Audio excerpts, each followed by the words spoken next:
Hi, thank you for visiting me. My name is Deborah. Now, this is the second part of Opening the Unknown Door.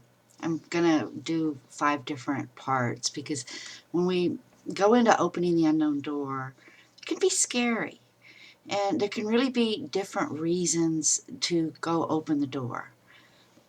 One of the really neat reasons to open an unknown door is to discover a culture or find something out about a culture that you don't understand.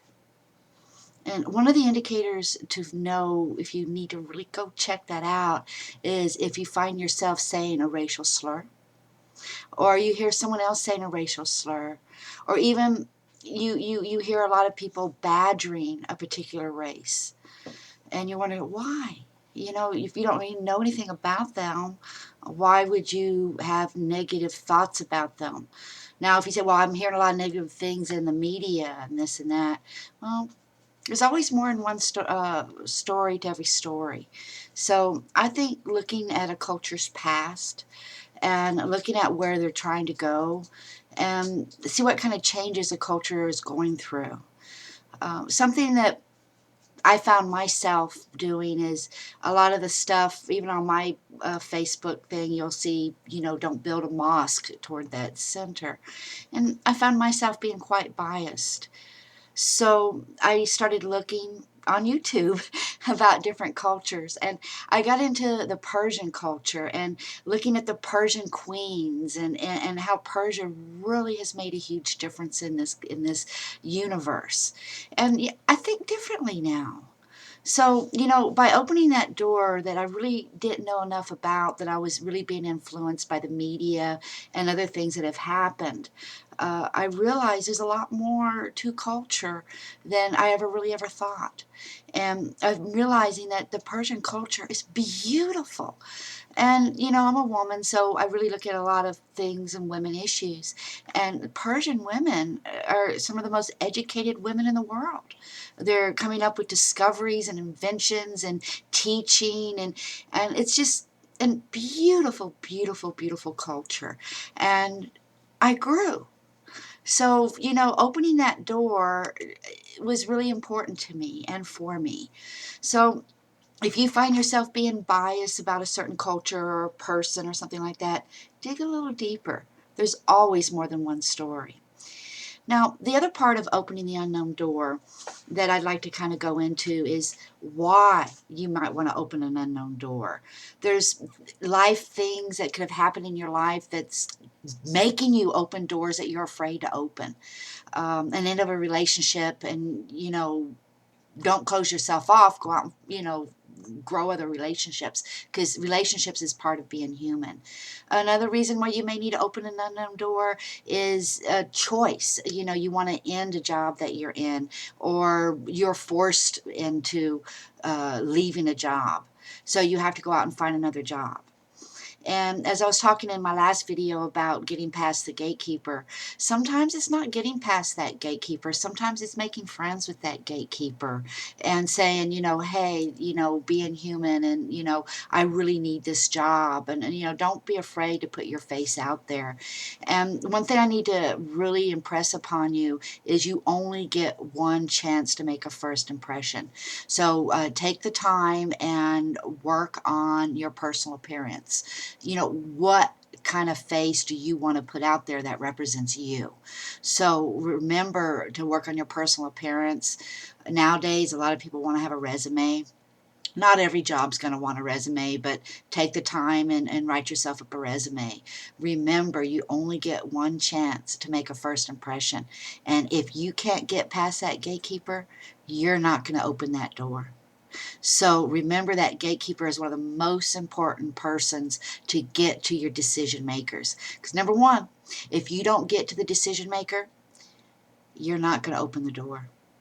And remember, a lot of times that person out there is not the decision maker, but that person could be a wife, it could be a daughter, it could be a son, a father, it could be a really loyal, trusted employee that gatekeeper trusts to get the right people to that person. So never underestimate the power of that gatekeeper.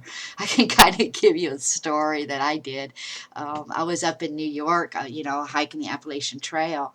And, as a young girl, I didn't have the money to be able to afford to go up there and do something like that.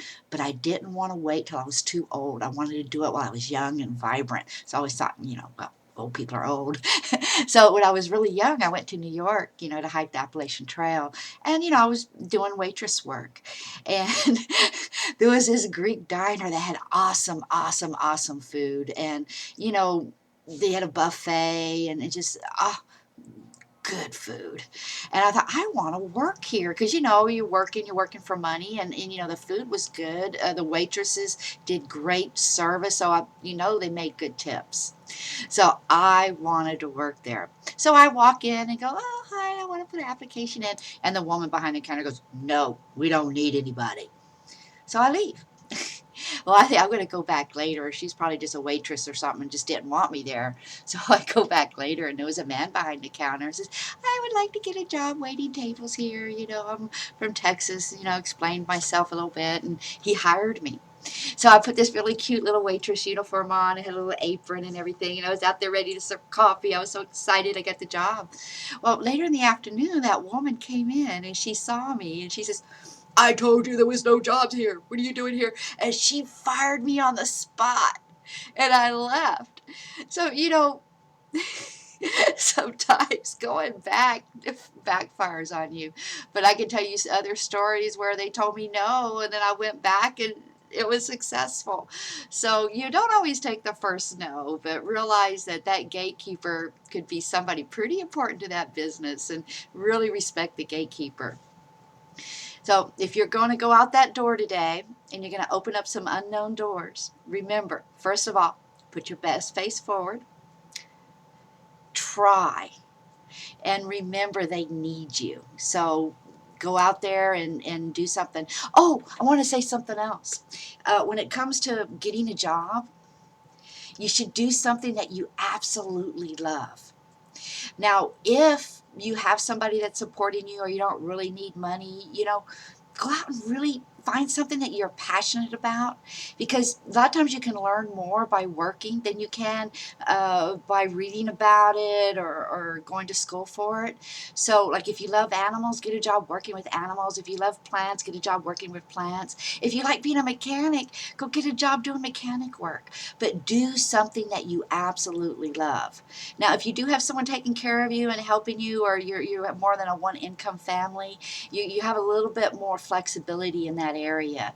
If you're a sole supporter, you kind of have to go after that money, and you have to be careful what doors you open, because if you open the wrong door and you get into an income level that isn't going to meet your lifestyle, then you're going to be in trouble. It might be a good transitioning point, but you really need to focus on what do you need and why you need to open that unknown door. If it's just, to fill up time and everything, go after something you love and do it with passion, whether it's volunteer work or, whatever it is, just do your best at whatever you choose. And another thing, no matter what income level you decide to go into for that job, like I just said, do your best, because you never know who's going to come in that door to see you there. Always put your best face forward. But, going back to the beginning of my video about different cultures, it's so important not to put blinders on. Learn, learn, learn. Because the more you learn, the more you can give. And remember, when you open the unknown door, don't be afraid. And think about what you want. And go get it. You have a great day. And, you know, what I would like to say is if you like my videos, if you could subscribe to me right there on the bottom, go subscribe. And then when I do another video, you can click to receive my new videos. Because I am going to be doing a series of opening the unknown door. And I'm also going to do some more on happiness. And once I get this series done, I'm going to try to work on some other type of motivational things. But life is absolutely, absolutely fabulous. Enjoy life, and you're in control. If only we were. You can try. Bye.